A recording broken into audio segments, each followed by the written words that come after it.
안녕하세요. NLP 코기입니다.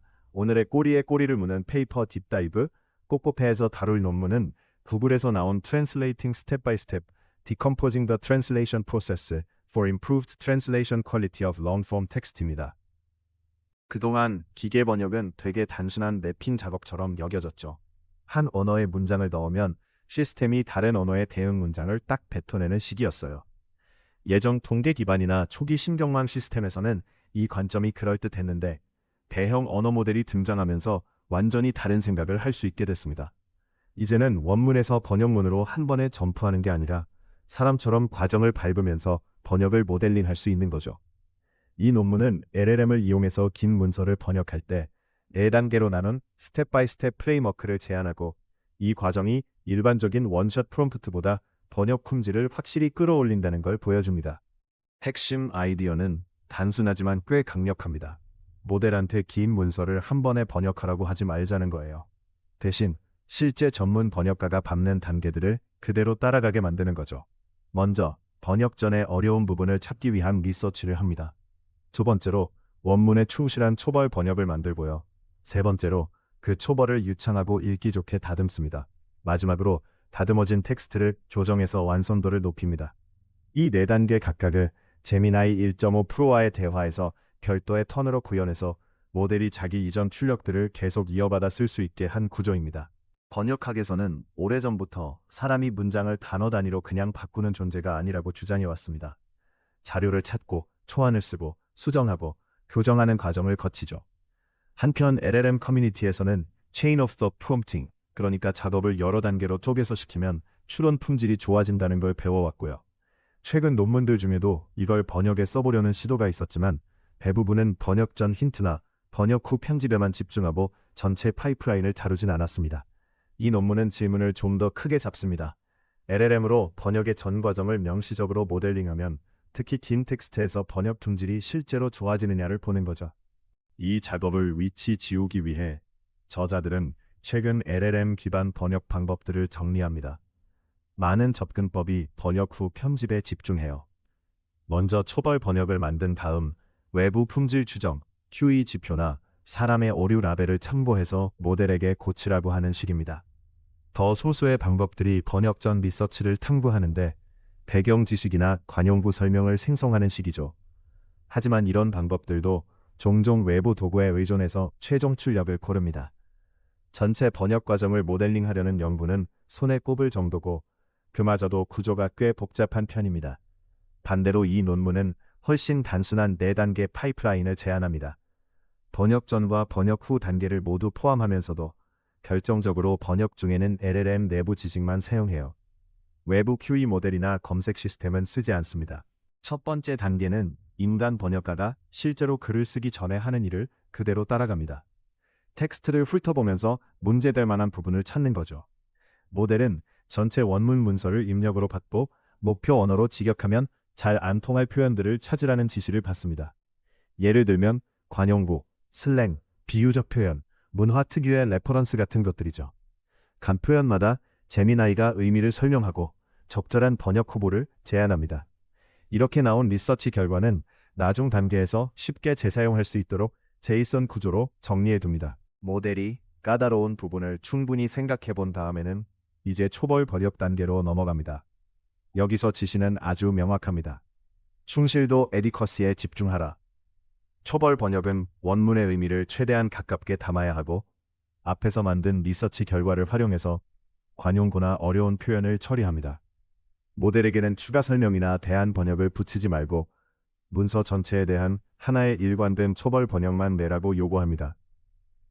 세 번째 단계에서는 이 초벌 번역을 편집이 필요한 텍스트로 취급합니다. 모델에게는 이 초벌을 다듬어서 목표 언어에서 더 유창하고 읽기 좋은 문장으로 만들라고 요청합니다. 여기서 어색한 표현, 번역 투, 덜컹거리는 문장 구조들이 정리되고 매끄러워지는 거죠. 여전히 원문의 의미를 보존하라는 지침은 유지되지만 이번 단계의 목표는 번역문이 자연스럽고 독립적인 텍스트처럼 읽히게 만드는 데 있습니다. 마지막 단계는 교정입니다. 여기서 저자들은 일부러 모델과의 대화를 새로 시작합니다. 인간 교정자가 새 눈으로 보는 게 도움이 된다는 아이디어에서 영감을 받은 거죠. 제미나이에게는 원문, 초벌 번역, 다듬어진 번역문을 모두 보여주고 최종적으로 가장 다듬어진 버전을 내라고 합니다. 남아있는 문법 문제, 9.56, 용어 일관성 문제를 잡아내면서도 번역이 여전히 원문의 의미와 스타일을 잘 반영하고 있는지 확인하는 단계입니다. 개발 과정에서 두 가지 설계 선택이 특히 중요하다는 게 드러났습니다. 첫째, 문장 단위가 아니라 문서 단위로 작업하는 게 큰 차이를 만들었다는 점입니다. 더 넓은 문맥이 있으니까 모델이 문장만 떼어놓고 보면 관용구처럼 보이는 표현도 제대로 해석할 수 있고 의미 있는 더 큰 덩어리를 잡아서 집중할 수 있었던 거죠. 둘째, 각 단계를 하나의 연속된 대화로 표현해서 모델이 자기 이전 출력을 계속 볼 수 있게 한 게 성능을 끌어올렸습니다. 유일한 예외는 교정 단계인데 여기만은 의도적으로 새 대화를 시작합니다. 이런 대화 턴 구조 덕분에 특정 단계를 제거하거나 수정하는 실험도 쉽게 할 수 있습니다. 이 프레임워크를 테스트하기 위해 저자들은 제미나이 1.5 프로를 그리디 디코딩 설정으로 사용합니다. 번역 방향은 영어에서 10개의 목표 언어로 가는 경우에 집중하는데 중국어, 우크라이나어, 러시아어, 일본어, 히브리어, 체코어, 독일어, 힌디어, 아이슬란드어, 스페인어가 포함됩니다. WMT 2023은 프롬프트 설계와 에블레이션 실험을 위한 개발 세트로 쓰이고 WMT 2024는 최종 테스트용으로 사용됩니다. 목표가 긴 텍스트 번역이기 때문에 WMT 세그먼트들을 다시 묶어서 문서 단위로 재구성하되 최신 신경평가 지표들이 처리할 수 있는 토큰 한도 안에 들어오도록 조정합니다. 평가에는 주로 매트릭 X23을 쓰는데 레퍼런스 기반 버전과 품질 추정 QE 버전 둘 다 사용하고 C알파 점수는 참고용으로 부록에 함께 보고합니다. 전체 숫자를 보면 패턴이 아주 분명합니다. 스텝 바이 스텝 번역이 단일 제로샷 프롬프트보다 품질이 더 좋습니다. 매트릭 X23에서는 점수가 낮을수록 번역이 좋은데 이 기준으로 봤을 때 다단계 파이프라인은 10개 모든 언어상에서 그리고 WMT 2023과 2024 데이터셋 모두에서 제로샷을 꾸준히 이깁니다. 이 개선폭이 그냥 미세한 수준이 아니라 WMT 2024의 롱폼 번역 태스크에서 시스템을 스테이트 오브 아트 수준까지 끌어올릴 정도로 꽤 큽니다. WMT 2023에서 이득이 어디서 나오는지 보기 위해 저자들은 상세한 에블레이션 스터디를 돌립니다. 각 단계를 하나씩 켜고 끄면서 그때그때 만들어진 시스템을 제로샷 기준선과 비교하고 매트릭 X23의 두 버전을 모두 사용해 평가합니다. 이렇게 해서 번역 전 리서치, 초벌 작성, 다듬기 교정이 각각 얼마나 기여하는지 분리해서 볼 수 있습니다. 결과적으로 모든 단계가 도움이 되긴 하지만 그 중에서도 더 핵심적인 단계들이 있다는 게 드러납니다. 중요한 발견 중 하나는 모델에게 그냥 초벌 번역만 잘 써보라고 시키는 것만으로는 충분하지 않다는 점입니다. 프롬프트를 더 잘 짜서 초벌 단계만 단독으로 썼을 때는 번역 전 리서치 없이 쓰면 제로샷 대비 개선폭이 작거나 통계적으로 유의미하지 않은 경우가 많고 심지어 성능이 떨어지기도 합니다. 그런데 초벌 작성에 리서치 단계를 같이 붙이면 시스템이 제로샷을 의미 있는 폭으로 꾸준히 이깁니다. 대부분의 언어에서 이런 이득은 레퍼런스 기반 매트릭 X23 기준으로도 통계적으로 매우 유의미합니다. 이건 곧 번역 전에 까다로운 표현을 먼저 생각해보게 만드는 명시적인 리서치 단계가 품질 향상의 핵심 동력이라는 걸 강하게 시사합니다. 다듬기, refinement 단계도 굉장히 중요한 역할을 합니다. 출발점이 뭐든 상관없어요. 제로샷 번역이든 한 턴짜리 초벌이든 리서치까지 거친 초벌이든 다듬기 단계를 거치면 품질이 꾸준히 올라갑니다. 가장 큰 이득은 리서치와 초벌 단계를 모두 거친 뒤에 다듬기를 적용했을 때 나오는데 이 세 단계가 서로 보완적이라는 걸 보여주는 결과죠. 마지막 교정 단계는 평균적으로 좀 더 소폭의 개선을 추가하고 언어별로 영향이 꽤 다릅니다. 우크라이나어는 교정의 이득이 특히 뚜렷한 반면 다른 언어들은 개선폭이 작거나 혼합된 양상을 보입니다. 전체적으로 보면 리서치, 초벌, 다듬기 이 세 단계가 대부분의 성능 향상을 담당하고 교정은 마지막 광택을 입히는 역할을 합니다. 주요한 건 이런 패턴이 개발 데이터에만 특이하게 나타난 인공적인 현상이 아니라는 점입니다. WMT 2024 테스트셋에도 똑같은 스텝 바이 스텝 레시피가 같은 행동을 보입니다. 리서치 플러스 초벌이 제로샷을 이기고 다듬기가 또 한 번 분명한 부스트를 주고 교정이 품질을 조금 더 밀어 올립니다. 거의 모든 평가된 언어상에서 이 패턴이 유지되고 매트릭 X23의 레퍼런스 기반 버전과 QE 기반 버전 둘 다 같은 이야기를 들려줍니다. 덕분에 이 접근법이 프롬프트 튜닝에 쓴 데이터 바깥으로도 잘 일반화된다는 자신감을 줄 수 있습니다. 저자들은 WMT 2024에서 도메인별 결과도 쪼개서 봅니다. 문학 텍스트, 뉴스, 소셜미디어, 음성, 스피치 도메인으로 나눠서요. 스텝 바이 스텝 번역은 모든 도메인에서 제로샷보다 좋은 성능을 내지만 이득의 크기는 도메인마다 다릅니다. 슬랭, 유머, 비격식체가 많은 소셜미디어에서 개선폭이 가장 큰데 번역 전 리서치와 다듬기에 힘을 주는 이 프레임워크 특성상 자연스러운 결과라고 볼 수 있죠. 반대로 음성 전사 텍스트는 이득이 가장 작게 나타나는데 ASR 기반 입력이 더 노이즈가 많고 구조가 덜 정돈돼 있어서일 가능성이 큽니다.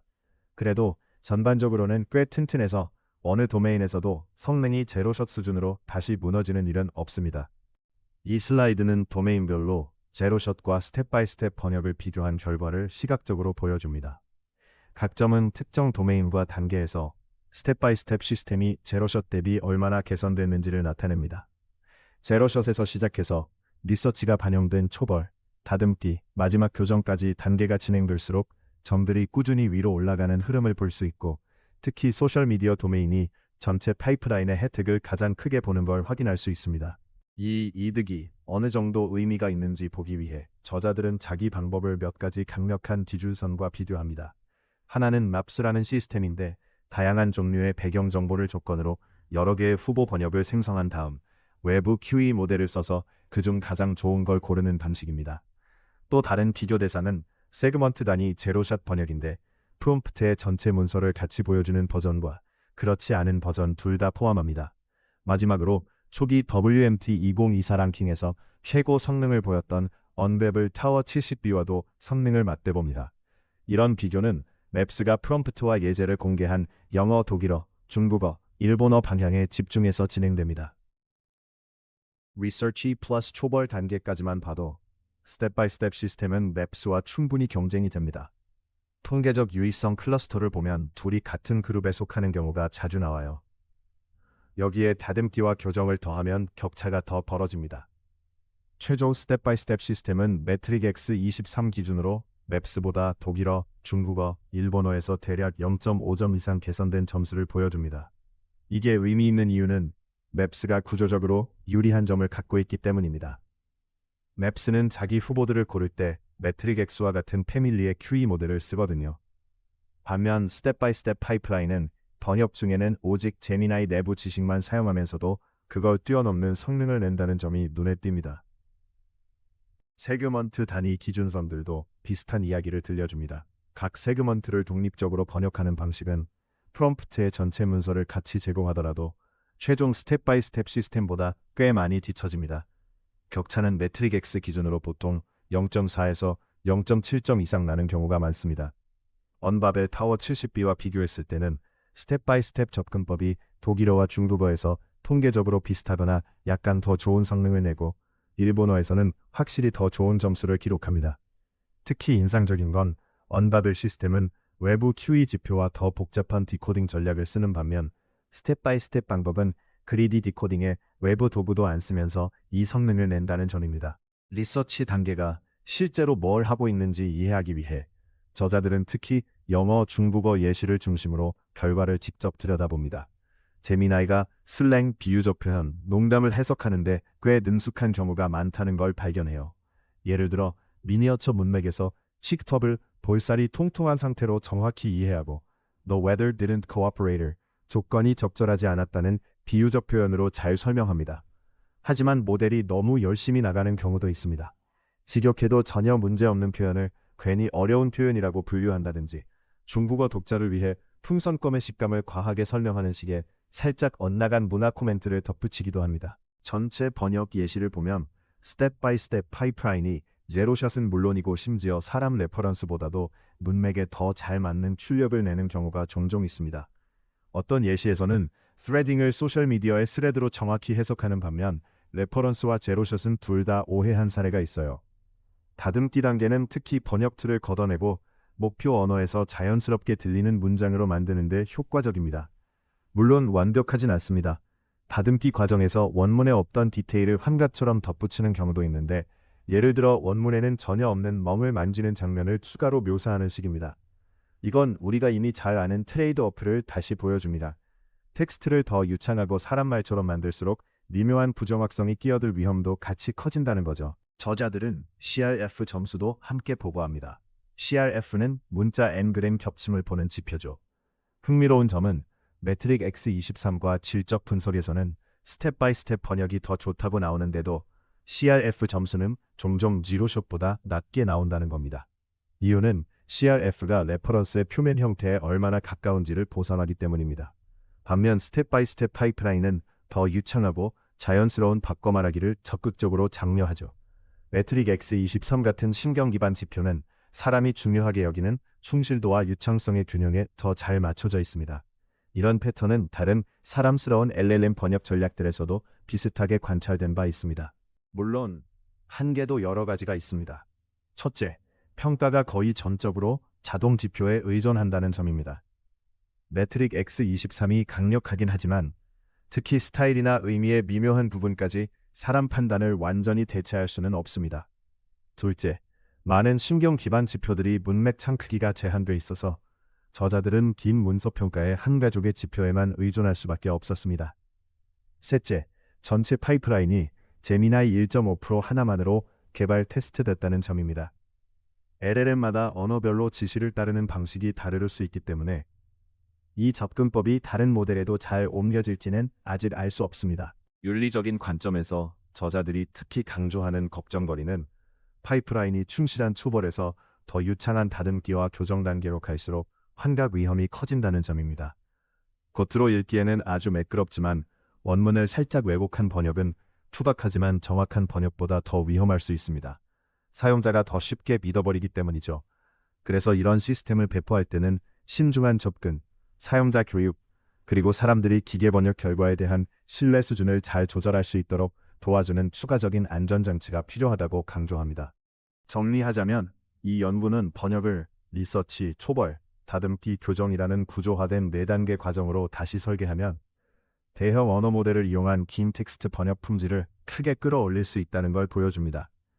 특히 번역 전 리서치와 다듬기 단계가 강력하고 전체 파이프라인은 외부 QE 도구나 복잡한 디코딩 전략에 의존하는 시스템과 맞먹거나 그 이상을 달성할 수 있습니다. 어쩌면 가장 중요한 메시지는 이거일 겁니다. LLM은 잘 설계된 프롬프트 시퀀스를 통해 자기 출력을 단계적으로 스스로 개선해 나갈 수 있는 능력이 있고, 덕분에 예전처럼 기계 번역을 하나의 거대한 단일 매핑으로만 보는 관점을 넘어설 수 있다는 점입니다.